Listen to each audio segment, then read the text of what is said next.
yaakaar la nun morom yi nu ngi fi kenn du la ci bàyyi. rogo ay ngóor seen ay boom nañu sama gellu war ba sama jàmbaar ja dem na ay man fu ma jëm ay waay wéet naa waay ay waay jur mu dee taxu la yara dal jur mu ni leng te fajul dara yara dal waay ay man fu ma jëm ak wéet ay waay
bismillah asalaamaaleykum mbooloo mi ngeen jégal ma ndax yitte yi rek la woon bismillah waaw kon baax na ba ñëpp a teewee maa ngi leen di ñaan ngeen baal ma ci jotaay bii ma woote kër Baye Ali waa Baye Ali lu waram nii mbooloo mépp lii du ma politique. ah man de woowu ma fi kenn ñii ñëpp nga gis woowu ma leen fi te itam parti bi ci boppam woowu leen. nit ñi dëkkuñu ci dëkk bi. ah waaye baax na léegi am nañu firnde ne li lislaam wax mooy bu ay xel yaar amee ci lu demee nii sariya maye nañu bi bàmmeel bi ngir am ci lu leer. dama ne bàmmeel bële suñu mag may sa siis moo fa tëdd te mayuñu kenn ba ci yow gendarme bi nga di ko ubbi. yow sëñ Mor xanaa say nopp neexul carnet bii ngay gis mboolem ña dee ci hôpital ba seen tur a ngi fii ñu bind ak ñaari certificat de décès ak benn bon de sortie ka tëdd ca bàmmeel bële Pierre Henri Thioune le nom de Dieu. waaw néew bi te ñu ko bàyyi fa li mu tëdd donte kon sax ab chrétien la ndax ñu suñu yoonu jullit may nañu sax ne kooku yërëm nañ ko te itam du taseeg mbugalum safara mukk fa mu tëdd. waxoo dëgg seen diine gënta mag suñ jos yow mii di nga nangoo bàyyi ñu suul sa baay ci segi chrétien. allo waxal. kan xam nga xaj bu mooy sa morom xaj xam nga ngay waxal. doomu raam kii sa moromu bàyyi la réew boo ci delloo ma tas sa laa mu ngi ko dal de. bu ñëwee dee na de. way sa ndey rey na ko.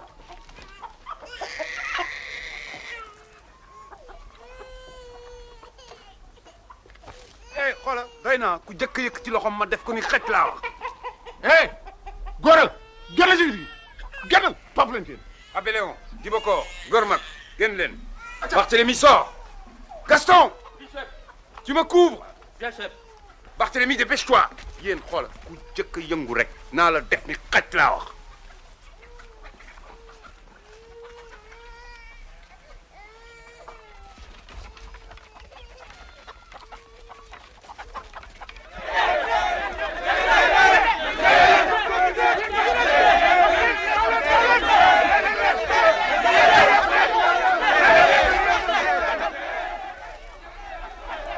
yéen ñii ñëpp ay nafeq ngeen.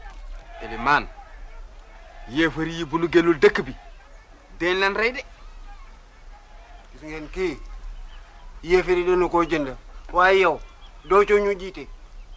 du yéen a ma faloon ñeneen ñi ñoo ma faloon te muy dëgg.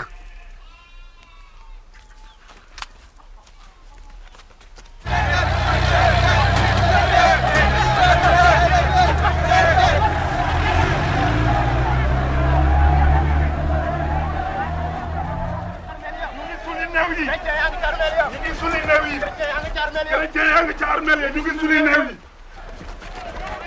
suli néew yi yaa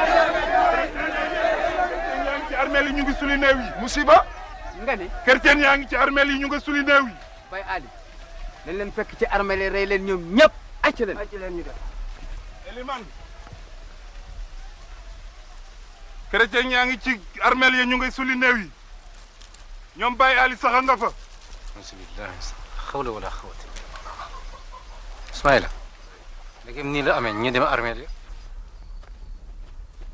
tey Pierre Henri dee sax terewu ko mu dinu dëkku ba muy dund ñëpp la jaaxaloon ndax fitam wu rëy loolu de dëgg la moo Alfred fàtte nga ba muy nobanteeg jabari notkat ba hay koy wax loolu booba fekk na maa ngay jàngale ci école ba ca dëkk ba waaw waaw Pierre da ko daan doxaan tigi da ko daan doxaan gis nga bu masaana bëgg fekki ndaw sa ca kër ga waaw dafa daan wol takk jibi ji soppeeku rek mel ne soxna su jigéen rek waroon nga koo gis ay gis nga nekkaale nañu diiru noor bépp gis nga soxna sa bu masaana yegg si may daal koy xëcc ca néeg ba ñu nekkal ko ca nekkal ko ca nekkal ko ca rey waay ndaw nekkal ko ca rey waay ndaw nekkal ko ca ba benn bés waaw seneen soxnaas tigi boole may ak jëkkër ji ay waay kooku lakk na ko ba jëkkër am na di gel war ñëwaat waaw xam nga daa texe ah ndekete yow ñett bonkal a nga koy tëru ñaw ba mu àndeek ndaw sa dugg ba ca néeg ba rek waaw gaa yi fekk ko fa mu ne te rek sër ba tas jim jannaaw rek mu ne dugg ca taati bët perma gaa yi ne ko dan ceen nga dog waaw ceen googa nag dafa àndoon ak croix gaa ya for croix booba waaw gis nga croix booba tax nañu tuumaal ma defe ni maay doxaan ndaw si ndax man rek maa doon ab catholique dëkk ba gis nga budul woon élèves yi nga xam ni dañoo seede ne génn ma classe gi ca bés booba kon sëriñ si danañ ma rey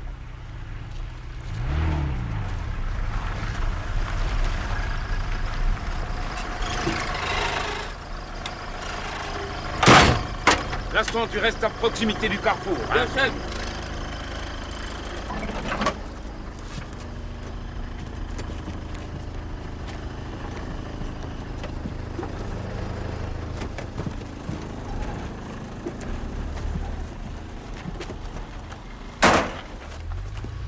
lu xew dañu noo song dem gaañ la be ñu ngi ñëw nag ak seeni ganaay de Sophie toppatoo abe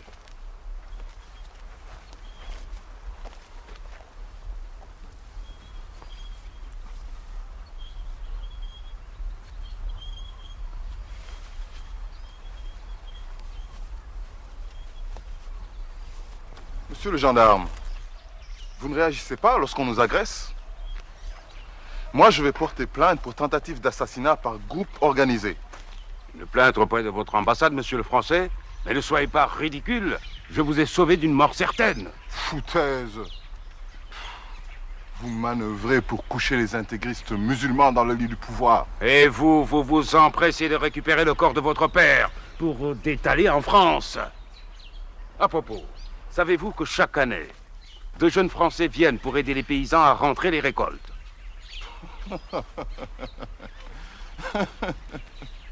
C'est vachement beau, ça. Hein? Vous allez me faire chialer, moi. Hein? Mais, dites-moi, monsieur le gendarme.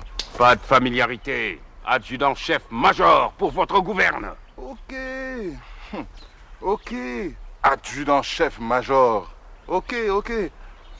Mais, n'avez-vous pas lu que les dons alimentaires et les crédits destinés aux paysans ont été détournés? Que ces magots volés au peuple ont servi à une minorité de dirigeants à acquérir des villas, des châteaux et des appartements en Europe. Et que des sommes énormes dérobés au peuple, dorment dans les banques en Europe, et que tous ces avoirs mal acquis dépassent même les dettes de leur pays. En effet, j'ai lu quelques articles de presse en ce sens. Ah, là, vous me plaisez, Major. Là, vous me plaisez. Vous êtes un homme de confiance, Major. Partout sur le continent, les jeunes bougent, font éclater les carcans du monopartisme, imposent la démocratie, souvent au prix de leur vie. Oui, la jeunesse africaine fait du très bon travail. À ce propos, Monsieur Toun, dites-moi, de quel côté se situe votre action? Vous avez volontairement choisi l'exil? Je veux dire, votre fuite vers d'autres cieux plus cléments? Monsieur Toun, veuillez rejoindre vos frères en religion. Je ne dis pas vos compatriotes.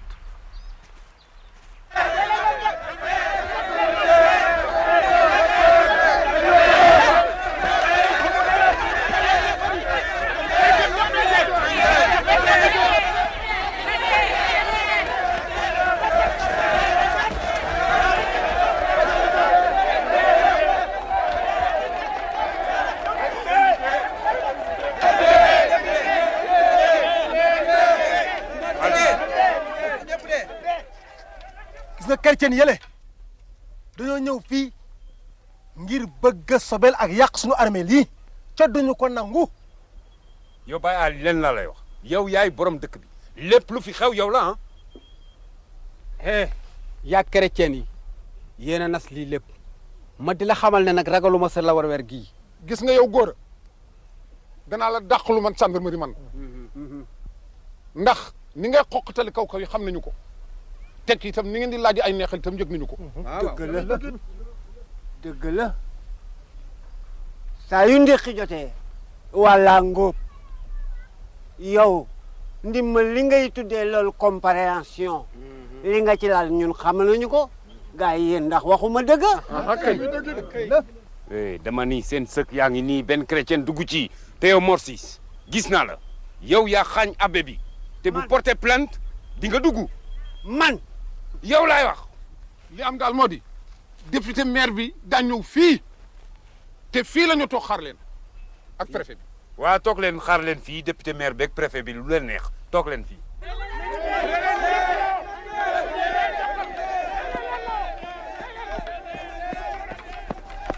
hey taxaw leen taxaw leen.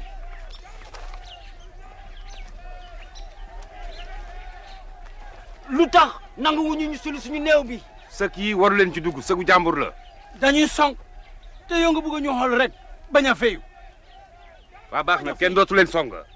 sandarma nga te yéen a bokk diine foog nga ni mën nga ñëw tax yox yox yi fii duñu fi jóge lu may doonoo yóbbaale suñu néew mbir mi ëpp na kat te lu ëpp tuuru. dem leen toog seen place Gorma abbé yóbbu leen ñu toog yoonu jàmm sorewul.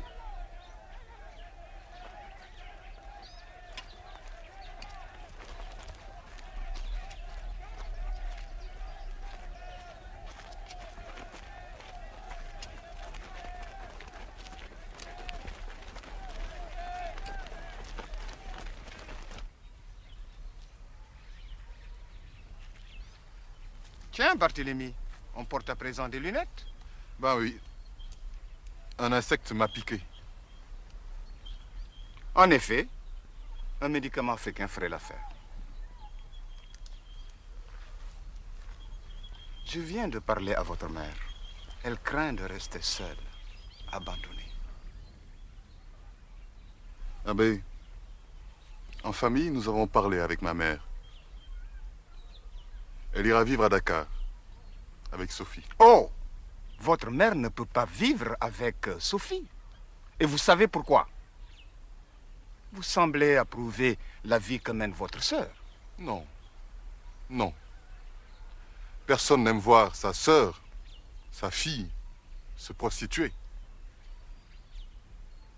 Mais d'un autre côté, ne nous hâtons pas de la condamner. Il ne peut y avoir de vertu dans la misère et la pauvreté. Nogay Mari abbé nga lay wax